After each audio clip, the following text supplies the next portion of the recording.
नमस्कार, मैं senior inspector Himanshu Rawat crime petrol Dastak में आपका स्वागत करता हूं। एक बहुत ही खतरनाक केस आया था हमारे पास।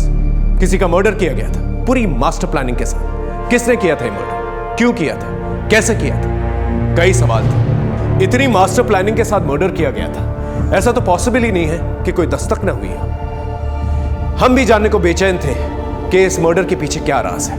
और यकीन मानिए, जितनी विचित्र यह हत्या थी उससे ज्यादा शॉकिंग इससे जुड़ी हुई कहानी थी।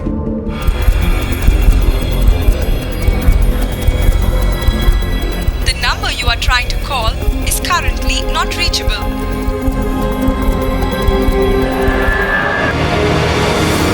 जी अच्छा ठीक है। क्या हुआ? नहीं माँ, रीना वहां भी नहीं है। क्या? अब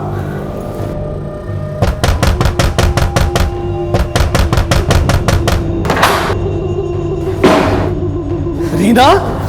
अरे रीना! क्या हुआ से? बच्ची! अरे किसने किया ये सब? अरे कुछ बताओगे तुम? सर मैं काम से वापस लौट रहा था तो रीना मुझे इस हालत में मिली।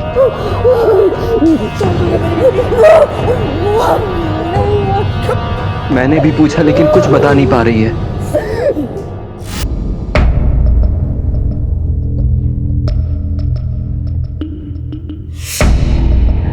ये जो कुछ भी हुआ है इसकी खबर किसी को नहीं होनी चाहिए। मैं अगले हफ्ते रीना की शादी करवा दूंगा। बदनामी की ये कहानी इस चार दीवारी के अंदर ही रहनी चाहिए।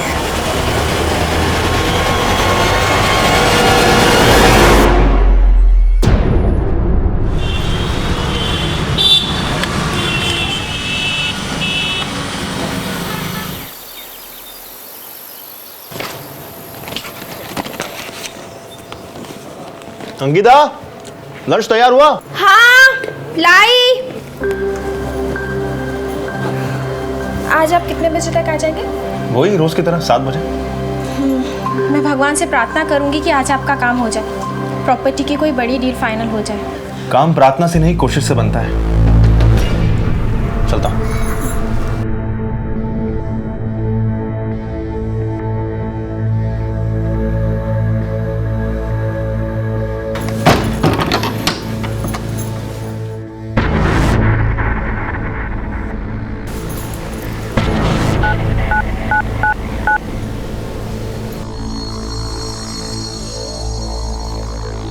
वो चले गए हैं, आ जाओ।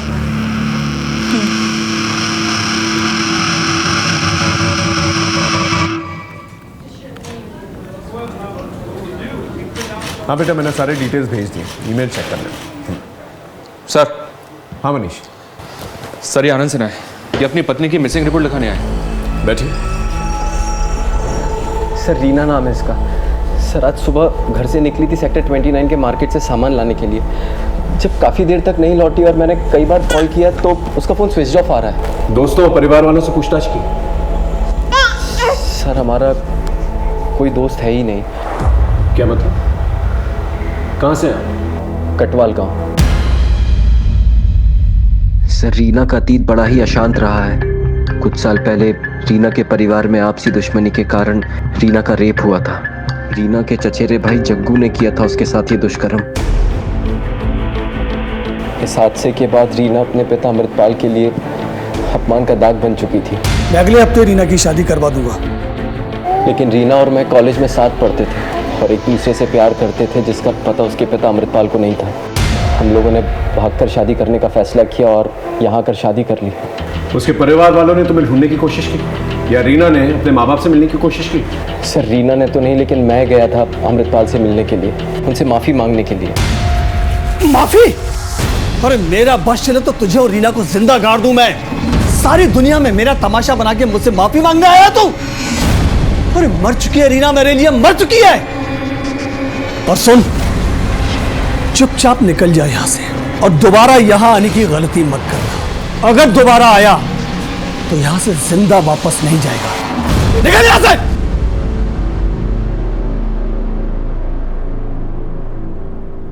तुम्हारी फैमिली का क्या, उनसे मेलजोल है? सर इस हादसे के पहले ही मेरी माँ रीना को पसंद नहीं करती थी। क्यों? दरअसल रीना को बैडमिंटन खेलने का शौक था। मेरा मैच मिस कर दिया तुमने। सॉरी अगला मैच पक्का देखूंगा, प्रॉमिस।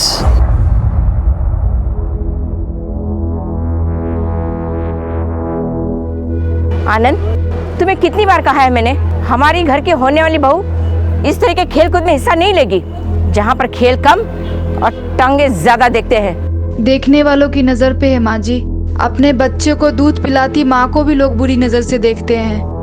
आनंद, फैसला कर ले, तुझे मेरे साथ रहना है या इसका साथ निभाना है।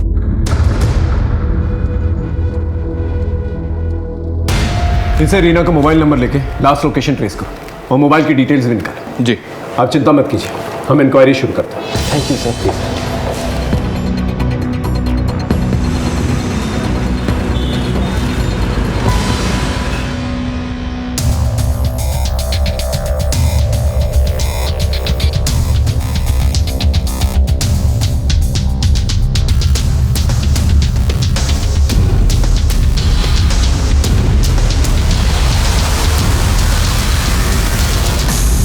सर, रीना की last location sector 29 central market में ही थी।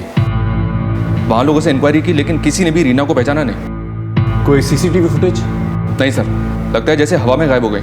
आनंद की माँ से भी पूछा, हम नहीं जानते उसकी जिंदगी में क्या चल रहा था और नहीं जानना चाहते। कहीं रीना के लापता होने का कारण उसके साथ वो हादसा तो नहीं? लेकिन सर, आनंद के मुताबिक पिछले 2 साल से रीना अपने परिवार से मिली तक नहीं है। फोन लगा के देखो क्या जवाब है।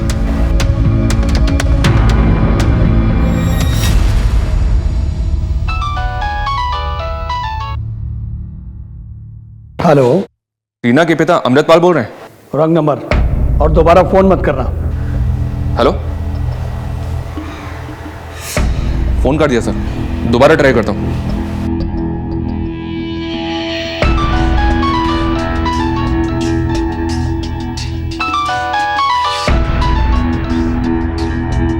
देखिए, मैं गाजियाबाद पुलिस स्टेशन से पीएसआई मनीष सिंह बोल रहा हूँ। आपकी बेटी रीना के गायब होने की रिपोर्ट लिखवाई है उसके पति आनंद ने। कुछ पता है आपको इसके बारे में? मैंने कहा ना, मुझे कुछ नहीं पता और ना पता करना है। आदमी काफी टेढ़ा लग रहा है सर। टेढ़ा होने का रीजन है उसके पास? सर, कहीं ऐसा तो नहीं कि रीना का किसी के साथ अफेयर था और इसी चक्कर में कहीं भाग गई? हो सकता है, अभी फिलहाल किसी भी पॉसिबिलिटी को रूल आउट नहीं किया जा सकता मनीष। रीना के कॉल रिकॉर्ड निकालो, रीना और आनंद के रिलेशनशिप के बारे में भी पता करो, बाद में उसके परिवार तक जाते हैं। ठीक है सर।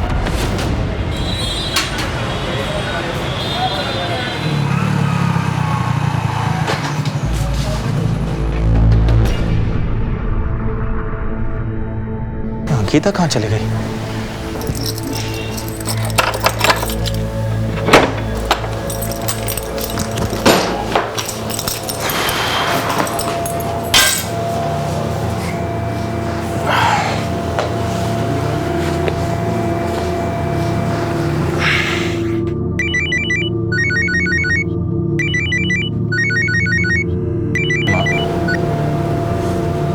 हाँ माँ, बोलिए। अरे कहाँ था तू? कब से फोन लगा रही हूँ तेरा। अंकिता कहाँ है? 2 घंटे हो गए, फोन नहीं उठा रही। सब ठीक तो है ना बेटा? हाँ माँ, सब कुछ ठीक है। वो अंकिता बाजार गई होगी। काम कैसा चल रहा है तेरा? बस ठीक चल रहा है माँ, थोड़ा समय जाएगा संभालने में। अच्छा, आप ये बताइए, जो मैंने आपसे कहा था, आपने उस बारे में कुछ सोचा? मेरा जवाब तुझे पता है, मेरा इरादा कोई नहीं बदल सकता।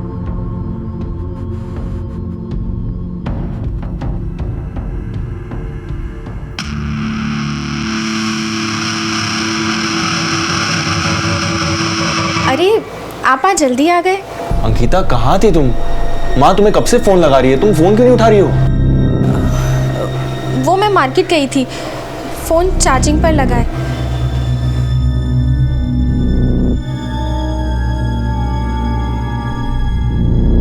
साहब, आनंद और रीना यहाँ 2 साल पहले रहने आए थे। वैसे तो दोनों खुशहाल ही रहते थे, लेकिन बच्चे के पैदा होने के बाद दोनों लड़ने झगड़ने लगे थे। चुप, एकदम चुप, बहुत जुबान चलने लगी है तेरी। साहब, आनंद रात को बीवी से झगड़ा करके जाता था और सुबह में नशे की हालत में आता था। पैसों का भी प्रॉब्लम चल रहा था।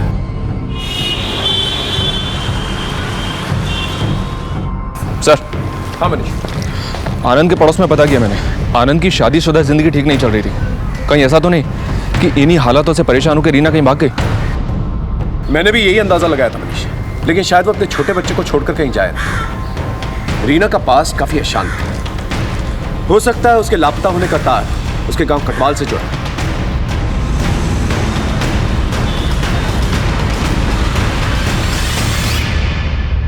रीना का घर यही है? जी पापा, पुलिस आई है। पूछो उनसे क्या काम है। कहना है केस के सिलसिले में पूछताछ कर दी। अगर वक्त नहीं है तो समन्स भेज के थाने बुलवा लेते हैं। मैंने आपसे फोन पे ही कहा था कि रीना से ना तो मेरा कोई रिश्ता है और ना ही कोई लेना देना। क्या हुआ रीना को? कालिक पोती थी रीना ने हमारे परिवार के मुंह पर। जग्गू ने उसके साथ जो कुछ भी किया, उसके बाद मैंने उसके लिए एक बहुत अच्छा रिश्ता तय किया था। लेकिन रीना मेरे नाक के नीचे मेरे ही टुकड़ों पर पलने वाले एक मामूली से आदमी आनंद के साथ भाग गई। इतना सब होने के बावजूद आनंद ने रीना को अपना लिया, उससे शादी भी कर ली। वो तो आपके पास माफी भी मांगने आया था। आनंद, उसकी बातों पर भरोसा मत करना। वो मेरे पास माफी मांगने नहीं, जायदाद में हिस्सा मांगने आया था। अगर सीधी तरह से आपने रीना को उसका हिस्सा नहीं दिया ना, तो मुझे कोर्ट जाना पड़ेगा। हाँ, अगर आप रीना को अपनाना नहीं चाहते तो मत अपनाओ, लेकिन उसे उसका हिस्सा तो देना पड़ेगा। अच्छा, तो कोर्ट जाएगा? जा, मुझे जो देना था वो दे चुका हूं। अब तुझे इस घर से सिवाय बेइज्जती के और कुछ नहीं मिलेगा। हम यहाँ रीना की मिसिंग कंप्लेंट की तफ्तीश कर रहे हैं। क्या आप लोग में से कोई जानता है कि रीना कहाँ है? एक बार चली गई सो चली गई, पलट के वापस नहीं आई सर। ठीक है, जैसे आप लोगों को कुछ पता चलता है हमें बताइएगा।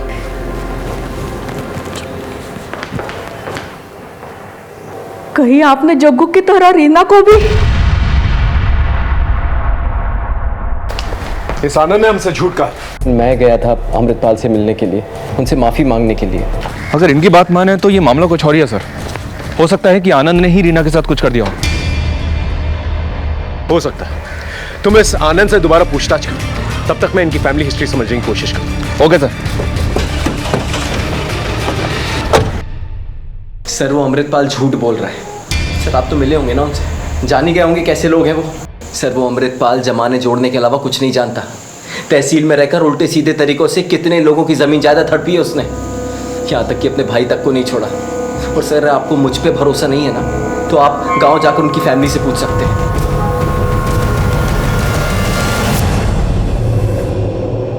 साहब, अमृतपाल ने हमें बर्बाद कर दिया था। सारी उपजाऊ ज़मीन उसने अपने नाम पे कर ली थी और सारी बंजर ज़मीन उसने हमारे लिए छोड़ दी। इस बात को लेकर जब मेरे बेटे जगन्नाथ ने आवाज़ उठाई तो अपनी ही बेटी के बलात्कार की झूठी केस में उसे फंसा दिया। मुझे आज भी याद है।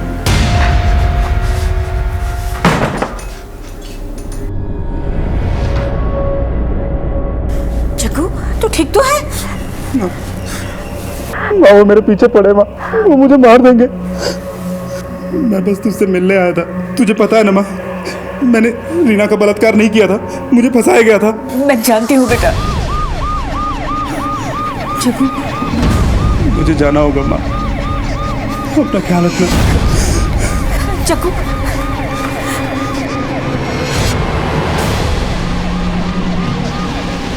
जब वो जेल से बाहर आया तो अमृतपाल ने मुख भरी करके उसे पुलिस के हाथों मरवा दिया। हम पुलिस वाले कानून के दायरे में ही रह के काम करते हैं, और पहले गोली आपके बेटे ने चलाई थी। खैर, हम इस बारे में बात नहीं कर रहे। हम आपकी भतीजी रीना, उसकी खोज कर रहे हैं। उसके बारे में कुछ पता है आपको? रीना बहुत अच्छी लड़की थी, सारे उसे बहुत पसंद करते थे। अमृतपाल के दोस्त का बेटा कपिल, वो भी उसे बहुत पसंद करता था। कुछ दिनों के बाद कपिल उस पर हक जमाने लगा तो रीना ने उसे छोड़ दिया। फिर भी कपिल ने उसका पीछा नहीं छोड़ा। जब रीना का बलात्कार हुआ, उसके बावजूद भी कपिल उसके साथ शादी करने के लिए तैयार था, मगर रीना वो तो आनंद के साथ भाग गई। कोई और नजदीक था रीना के? जी, मेरा बेटा सूरज, जो साहिबाबाद में अपने पत्नी के साथ रहता है। उसका काम जम जाए ना तो मैं भी चली जाऊंगी यहाँ से। आप उससे फोन करके पूछ सकती हैं कि उन दिनों क्या बातचीत हुई थी। जी साहब। The number you are trying to call is currently switched off. इसका नंबर नहीं लग रहा है। साहब, मैं अपनी बहू का नंबर मिलाती हूँ। प्लीज़ ट्राई कीजिए। The number you are trying to call is currently switched off. इसका भी स्विच ऑफ आ रहा है। ठीक है, आप इनका फ़ोन नंबर और पता हमें दे दीजिए और उसका पिन, उसका नंबर भी दीजिए। इन सबके नंबर ले लो, उनके कॉल रिकॉर्ड्स भी निकालो। ठीक है। देखा आपने कितनी उलझनें थी इनके रिश्तों में। कोई भी ब्लॉक सीधी नहीं बैठ रही थी और हम हर एक मिलती लीड के साथ और ज्यादा हैरान होते जा रहे थे। यहां से मैं आपको लेके चलता हूं उस मौका वारदात पे जहां से हमने इस कहानी की शुरुआत की थी।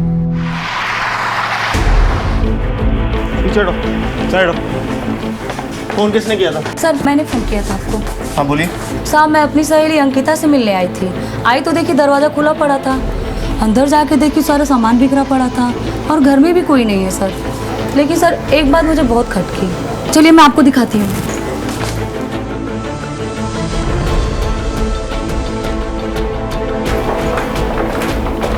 सर, ये दरवाज़ा अंदर से लॉक है। शुक्ला, तोड़।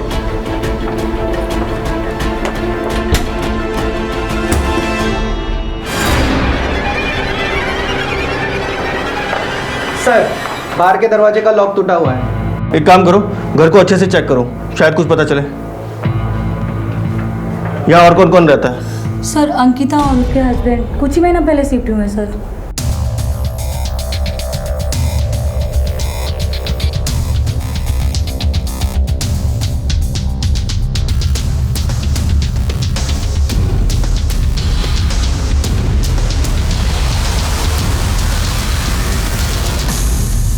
इसकी बीवी का है, उसका नंबर है कोई आपके पास? हाँ सर, मैंने फ़ोन किया था, वो अपने मायके में है, बस वो निकल चुकी है सर। ठीक है, आप बाहर वेट कीजिए।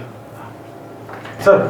हाँ शुक्ला। सर, घर का कैश और ज्वेलरी दोनों सेफ है। घर में ज्वेलरी और कैश सेफ है, लेकिन सामान सारा बिखरा पड़ा है, जैसे कि कुछ तलाश किया गया हो। पर क्या? शुक्ला, एक काम करते हैं, मोहल्ले के लोगों से आसपास पूछताछ करते हैं, शायद कुछ क्लू मिल जाए।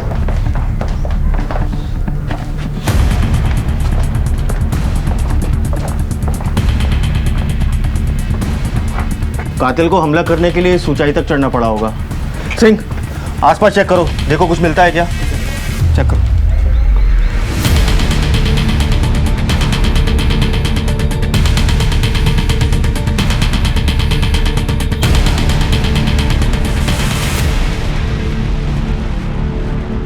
सर। हाँ सिंह, बोलो। हाँ सर, ये सीढ़ी। शुक्ला, मर्डर वेपन के साथ इस सीढ़ी को भी फॉरेंसिक में भेजो, शायद कोई फिंगरप्रिंट मिल जाए। Okay sir. सर, ये पास में गन्ने का जूस का ठेला लगाता है, इसने कुछ देखा है? क्या देखा तुमने? साहब, परसों शाम से एक बूढ़ा आदमी यहाँ आता था और उसके हाथ में एक ऐसी सीढ़ी थी और हाथ में एक सब्वल था। देखने में कैसा था? उसका स्केच बनवा सकते हो? नहीं साहब, इतना ध्यान से उसका चेहरा नहीं देखा था। ठीक है, जा सकते हो। शुक्ला। जी सर। इस बूढ़े आदमी के बारे में पता करो, मुझे लगता है कि हमलावर यही है। और इस सीढ़ी और सब्बल के बारे में भी पता करो, देखो ये कहाँ से खरीदा गया है। पास ही में एक मजदूर चौक भी है, वहाँ भी पूछताछ करो। Okay sir.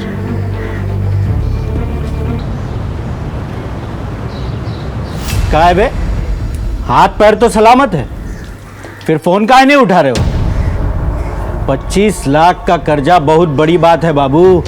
हम जानते हैं भैया, बस 2-3 हफ्ते और दे दो, हम पूरा पैसा लौटा देंगे। अबे 2-3 हफ्ते में क्या तुम्हारी लॉटरी लगने वाली है? भैया हम कोशिश कर रहे हैं, कुछ ना कुछ बंदोबस्त हो जाएगा। आप तो जानते हैं कि कितनी परेशानी में हैं अभी हम। ठीक है, 3 हफ्ते यानी 21 दिन। अगर 22वें दिन हमारा पैसा नहीं मिला ना तो तोरी नीलामी कर देंगे, समझे? चलो रे। हाँ साहब, मेरी दुकान का ही सामान है। क्या बता सकते हो ये सामान तुम्हारी दुकान से किसने लिया? कोई बूढ़ा आदमी था क्या?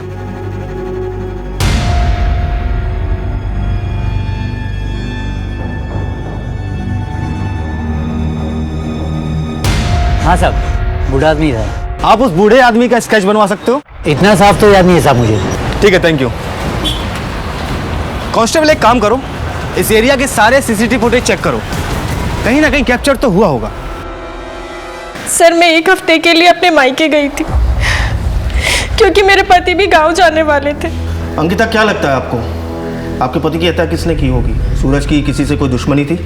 पता नहीं सर, मेरे पति तो बहुत सीधे साधे इंसान थे, प्रॉपर्टी डीलिंग का काम करते थे। लेकिन सर उनका कुछ दिनों से एक समीर नाम के प्रॉपर्टी डीलर से झगड़ा चल रहा था। इनफैक्ट सर उस समीर ने उनको धमकाया भी था। ठीक है अंकिता, अभी आप जा सकती हैं, ज़रूरत पड़ने पे हम आपको फिर बुलाएंगे। जी सर।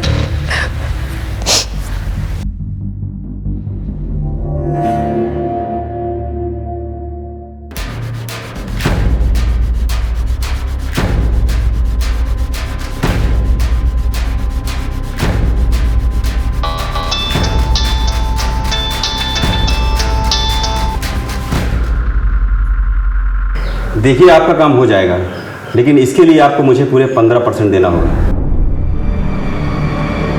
मंजूर है सर सूरज की पोस्टमार्टम रिपोर्ट आ गई है। रिपोर्ट से मालूम चला है कि सूरज की मौत कल दिन में हुई है। सर मर्डर वेपन पर हमें जो उंगलियों के निशान मिले थे, वही उंगलियों के निशान हमें सीढ़ी पर मिले। शुक्ला, इस इन्वेस्टिगेशन के दौरान जिन जिन लोगों से तुम पूछताछ करोगे उन सब के फिंगरप्रिंट मुझे चाहिए। जी सर। सूरज की दुश्मनी किसी समीर नाम के प्रॉपर्टी डीलर से थी। उठा के लाओ समीर को। बताएगा? हाँ साहब, सूरज के साथ मेरा झगड़ा था। वो मेरे एरिया में अपना बिजनेस सेटअप कर रहा था, इसलिए धमकाया था मैंने उसे, लेकिन उसकी मौत में मेरा कोई हाथ नहीं है। तो 5 सितंबर को कहा था तू? जीटी रोड पर शिवा रिसोर्ट है, अपने दोस्तों के साथ पिकनिक मना रहा था। पता कर लीजिए आप। वो तो हम पता लगा ही लेंगे, लेकिन जब तक इस केस में हमें कुछ और पता नहीं चल जाता तू यहीं रहेगा। सर। हाँ शुक्ला। सर गाजियाबाद थाने से सूरज की पूछताछ के लिए टीम आई है। गाजियाबाद पुलिस? तो ये रीना सूरज की कज़न है और 5 सितंबर से गाजियाबाद से लापता है। हम इसे ढूंढते ढूंढते यहाँ तक आ गए। पहले रीना गायब हुई, उसके बाद उसका कज़न सूरज, उसका मर्डर हो गया। मुझे लगता है ये दोनों केस आपस में जुड़े हुए हैं, लेकिन सूरज के केस में अभी तक कोई सुराग हमें नहीं मिला। हमें भी अपनी तफ्तीश में कुछ नहीं मिला। सर हम लोग रीना और सूरज के कॉल पर टैली कर रहे थे। कुछ हफ्तों से ये दोनों एक दूसरे के साथ रेगुलर टच में थे। एक बात और सर, कपिल ने भी रीना को कई सारे कॉल्स किए हैं। कपिल के फ़ोन की लोकेशन रीना के मोहल्ले की दिख रही है। यहाँ तक कि 5 सितंबर को उसी एरिया में वो था जिस दिन रीना गायब हुई। इसका मतलब कपिल रीना पे नजर रखे हुए था और रीना कॉन्स्टेंटली टच में थी सूरज के। अब लगने लगा है ये दोनों केसेस एक दूसरे से जुड़े हुए हैं। सर ये फुटेज। सर ये दिल्ली जाने वाले रास्ते की सीसीटीवी फुटेज।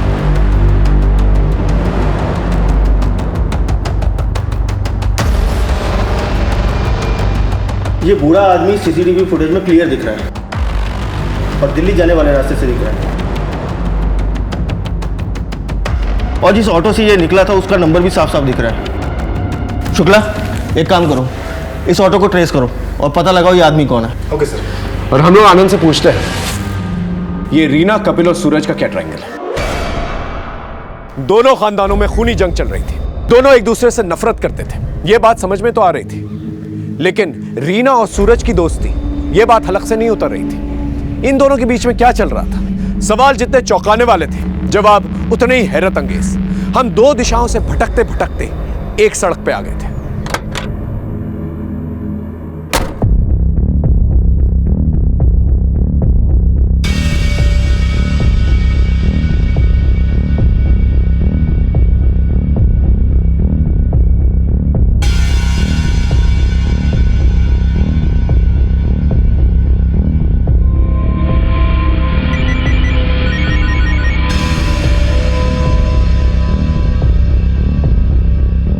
हेलो। नहीं, कुछ दिनों तक मेरे को भी फ़ोन मत करना। मैं खुद आकर मिलूंगा और तुम्हारा सारा हिसाब चुकता कर दूंगा।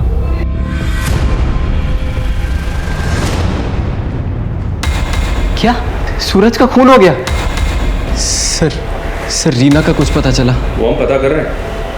पहले तुम बताओ, तुम इस कपिल के बारे में क्या जानते हो?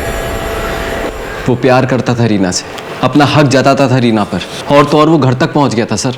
हाथ जोड़ते मेरा पीछा छोड़ दो। कौन सी भाषा में समझाया हम तुमको? दोबारा रीना के पास भी दिखे ना तो सोच लेना। निकलो यहाँ से। बहुत बड़ी भूल कर दी रीना तुमने। चल निकल, दोबारा नजर मत आना। तो ये बात पहले क्यों नहीं बताई? सर मुझे लगा वो क्या कर सकता है, बस इसीलिए। ये कपिल कहाँ रहता है? बहरामपुर। इन दोनों रीना और सूरज के बीच में बहुत बातचीत हो रही थी। क्यों? सर सूरज बहुत अच्छा आदमी था। उनके पूरे परिवार में वही एक समझदार इंसान था। वो रीना के साथ मिलकर अपने और अमृतपाल की फैमिली के बीच सुलह कराना चाहता था। रीना उसका साथ दे रही थी। जिस दिन सूरज का मर्डर हुआ 5 सितंबर, तू कहाँ था? मैं वकील के दफ्तर में था। सारा दिन कागजी कार्रवाई में ही गुजर गया था।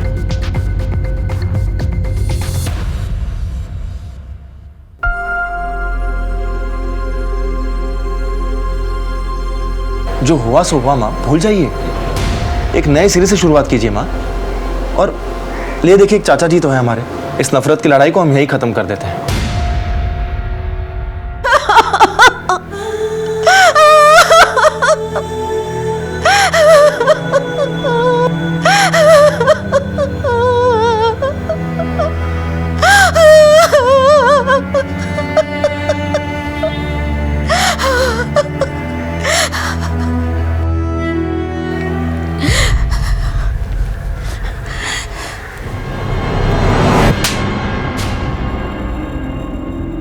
तूने यहाँ आने की हिम्मत कैसे की? हमें बर्बाद करके अब तमाशा देखने आया है? तूने ही मारा ना मेरे सूरज को। हम तो यहाँ आपका दुख बांटने आए थे दीदी। दुख भी तुम ही देते हो और बांटने भी तुम ही आते हो। निकल जाओ यहाँ से। पड़ गई तेरे कलेजे में ठंडक। तूने कहा था ना मुझे यहाँ आने के लिए, करा दी ना मेरी बेइज्जती। मैं तुम्हारी शक्ल कभी नहीं देखूंगा।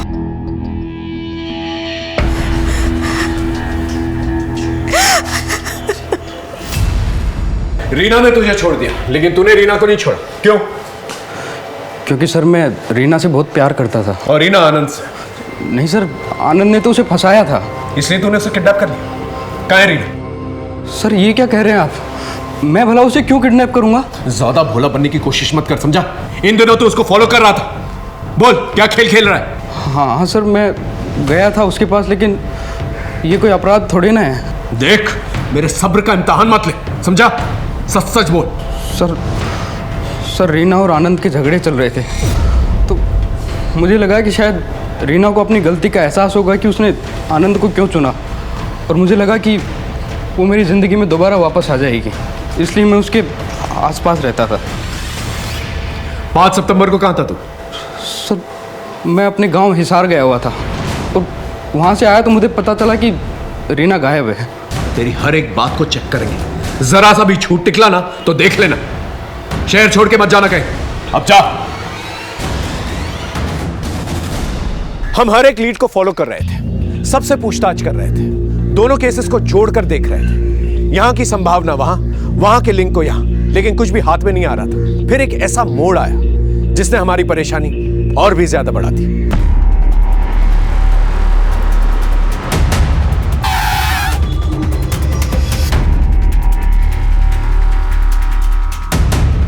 साहब ये देखो साहब।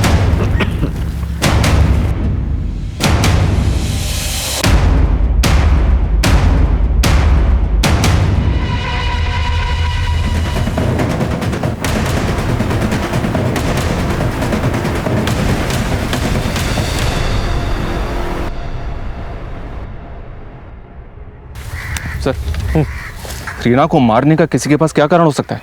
कारण तो है मनीष। अमृतपाल के पास रीना ने भागकर शादी की, कपिल के पास रीना उसके हाथ आते आते निकल गई, और आनंद के पास इनके बीच में झगड़े जो हो रहे थे। मुझे तो रीना के भाई सचिन पे भी शक है, क्योंकि रीना की मौत से सीधा फायदा है उसका। और इन सबसे हटकर रीना का पास्ट सबसे बड़ा कारण है। लेकिन सर कपिल के अलावा ही चेक किया हमने, वो अपने गांव हिसार में ही था। जरूरी नहीं हर इंसान जो अपना काम खुद ही करे, वो किसी और से भी करवा सकता है। इन दोनों परिवारों के बीच में काफी तनाव था। एक परिवार में जग्गू का इनकाउंटर हो जाता है और सूरज की हत्या, और दूसरे परिवार में रीना की हत्या। इन सब परिवार वालों की एक लिस्ट बनाओ, इन सब पे नजर रखो, इनकी कॉल हिस्ट्री निकलवाओ। कोई तो है जिस परिवार के पीछे पड़ा हुआ है। ये रीना की पोस्टमार्टम रिपोर्ट आई है सर। पोस्टमार्टम रिपोर्ट के हिसाब से मौत सर पे चोट लगने से हुई है, डिफ्यूज एक्सोनल इंजरी, जिसकी वजह से स्कल में क्रैक पड़ गया। परिवार वालों से कुछ पता चला? हमने हर एक मेंबर के कॉल रिकॉर्ड्स और उनकी मूवमेंट्स चेक किए। एक बात सामने आई है सर, ये अमृतपाल दोनों ही मर्डर्स के दिन गाजियाबाद में था, और हर बार कुछ घंटों के लिए इसका फोन भी बंद था। सूरज की पत्नी अंकिता की ये बात झूठ थी सर कि वो मायके में थी, जबकि उसका फोन गाजियाबाद में ही राजनगर में एक्टिव था और अक्सर वहीं एक्टिव रहा है। रीना के भाई सचिन के भी कॉल रिकॉर्ड हमने खंगाले सर।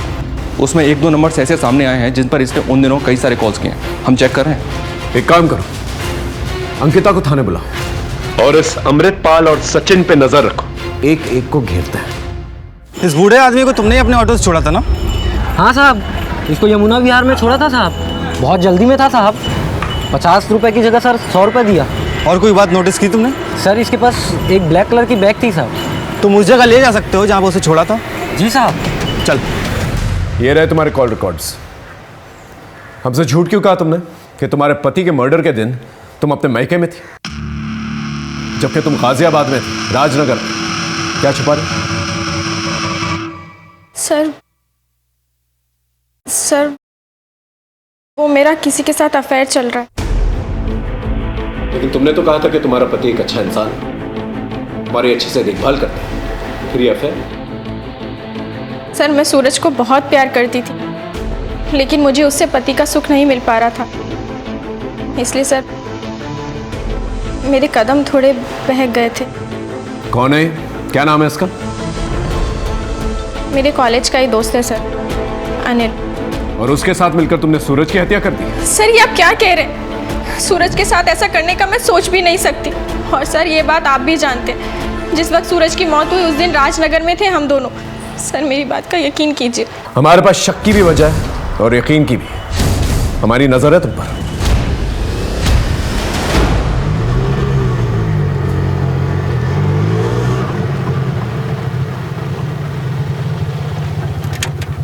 साहब यही वो जगह है। वो बुढ़ा यहाँ पे उतरा और सीधा चला गया साहब।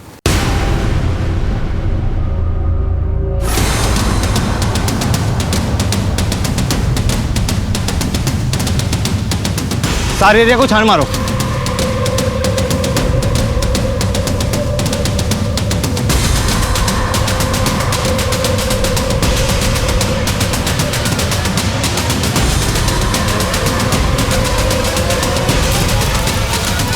सर यहाँ कुछ मिला है?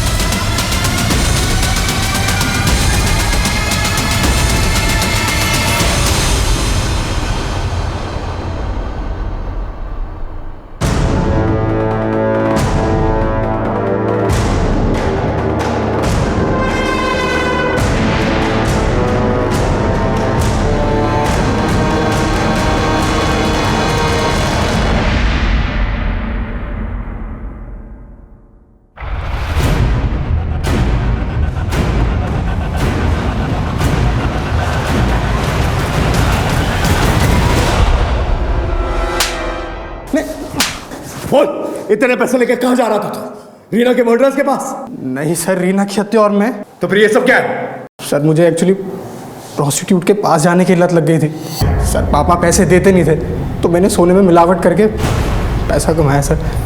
बस उन्हीं का हिसाब चुकता करने जा रहा था सर। तो फिर भागा क्यों? सर मुझे लगा आप लोग सोने के मिलावट के केस में मुझे पकड़ने आए। सर ये सब मेरे को जग्गू भैया ने सिखाया सर। जग्गू? जिसने तेरी बहन का रेप किया? सर रीना खुद नहीं जानती थी उसका रेप किसने किया। सर उस हादसे के बाद पापा ने उसे घर में कैद कर दिया था, और सर हम लोग को बाद में पता लगा कि वो प्रेग्नेंट है, तो पापा ने उसका अबॉर्शन करा दिया और कपिल के साथ उसकी शादी फिक्स कर दी, जिससे किसी को कुछ पता ना चले।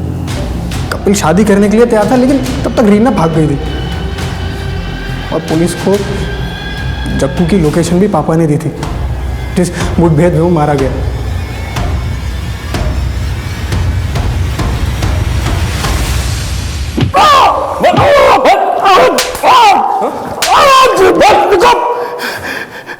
क्यों मार रहे हो तुम मुझे इतना?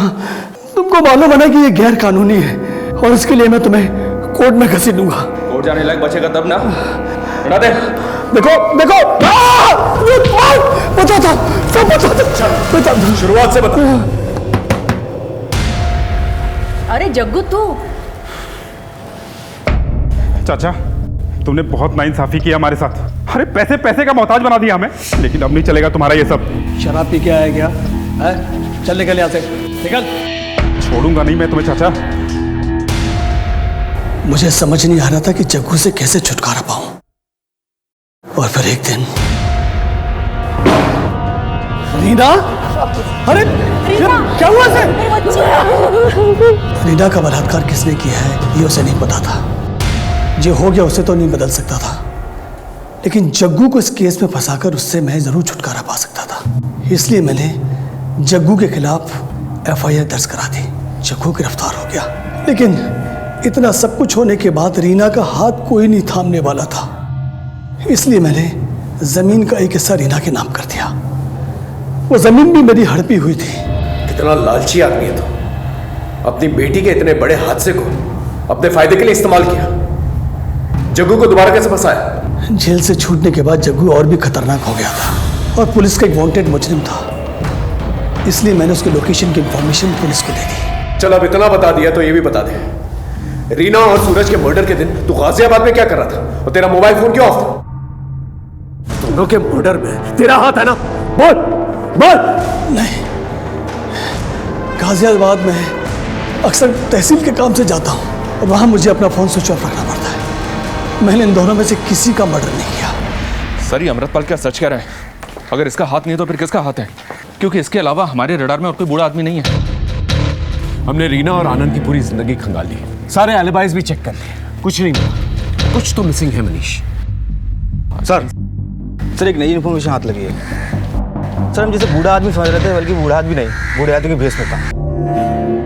उस रिक्शे वाले ने जिस जगह उसको उतारा था उस जगह से हमें कुछ चीजें मिली हैं, जैसे जले हुए बाल और बैग।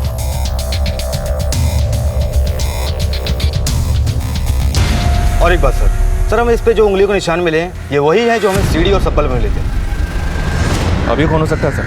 सचिन, कपिल, आनंद या कोई और? लेकिन सर इन सब के रिकॉर्ड्स, इनके अलावा हमने ऑलरेडी चेक किए, सब ठीक है।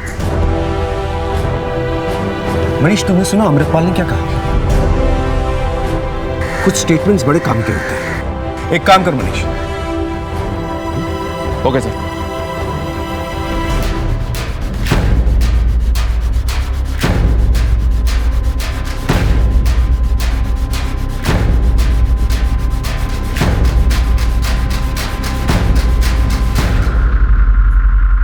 जी हाँ, उस दिन पूरे दिन आनंद ऑफिस में था मेरे साथ, लेकिन इतनी सी बात के लिए मुझे यहाँ लाने की क्या जरूरत थी? जरूरत थी क्योंकि हमने तेरी थोड़ी सी हिस्ट्री निकाली। तूने उस रिकवरी एजेंसी के खिलाफ कोई केस ही दर्ज नहीं किया। 5 सितंबर को तो ऑफिस में भी नहीं था। ऊपर से तेरे खुद के खिलाफ जालसाजी के कई कंप्लेंट्स हैं। अब अपनी वकालत खुद करेगा या एक अच्छे वकील को बुलाओ? दरअसल मैं प्रॉपर्टी के कुछ फेक डॉक्यूमेंट्स बना रहा था। किसके प्रॉपर्टीज के?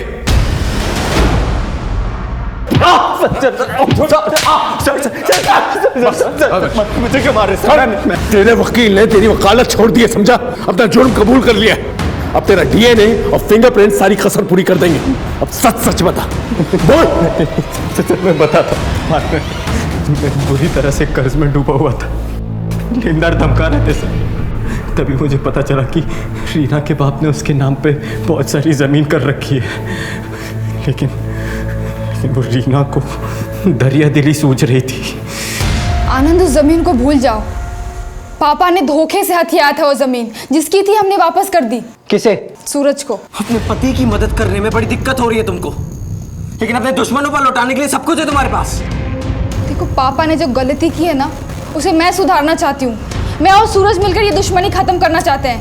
और रही बात तुम्हारे कर्जे की आनंद, उसके जिम्मेदार तुम खुद हो, मैं नहीं। बहुत मुंह चलने लगा है, बहुत मुंह चलने लगा है।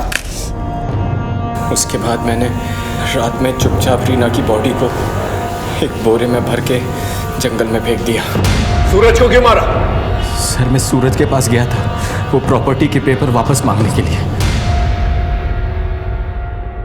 अरे आनंद, तुम यहाँ? सब ठीक है ना?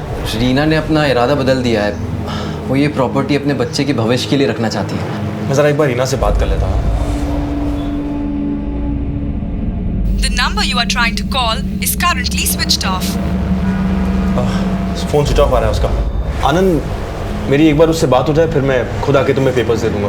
मुझे पता था कि सूरज मुझे वो पेपर्स देने वाला नहीं है, इसलिए मैंने सोचा कि उसे रास्ते से ही हटा देता हूँ। फिर ये बूढ़ा आदमी बनने का नाटक क्यों किया? सर वो ज़मीन कटवाल में है। अगर उसके कागजात तहसील में जाते तो अमृतपाल को सब पता लग जाता और वो ये ज़मीन मेरे नाम कभी नहीं होने देता। इसलिए मैंने वकील के साथ मिलकर कागजात में हेर फेर की। अमृतपाल की सूरज के परिवार से दुश्मनी है, ये सब जानते हैं। इसलिए मैंने उसके जैसा हुलिया बनाया और सूरज पर नज़र रखना शुरू कर दी। और मर्डर वाले दिन अपना मोबाइल वकील के यहाँ छोड़कर मैंने सूरज को अपने रास्ते से हटा दिया। फिर मैंने सूरज के घर जाकर उसके घर की तलाशी ली और वो डॉक्यूमेंट्स ले लिए। यमुना विहार में जाकर मैंने अपनी वेग और मेकअप का सारा सामान जला दिया। रीना का बलात्कार क्यों किया?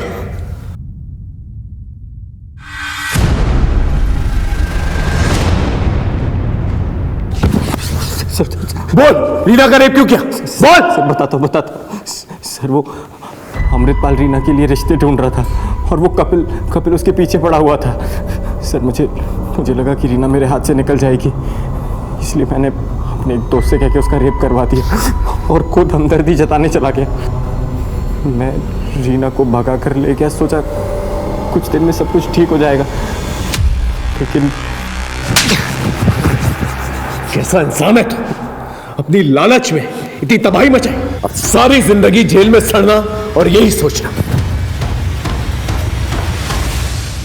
हर जुर्म के पीछे एक कहानी होती है, एक दस्तक होती है। जो वक्त रहते संभल गए तो संभल गए, वरना जुर्म की ये खाई अच्छों को निकल जाती है। फिर मिलेंगे एक नए केस के साथ। तब तक देखते रहिए क्राइम पेट्रोल दस्तक। मकसद बताना नहीं, बचाना है।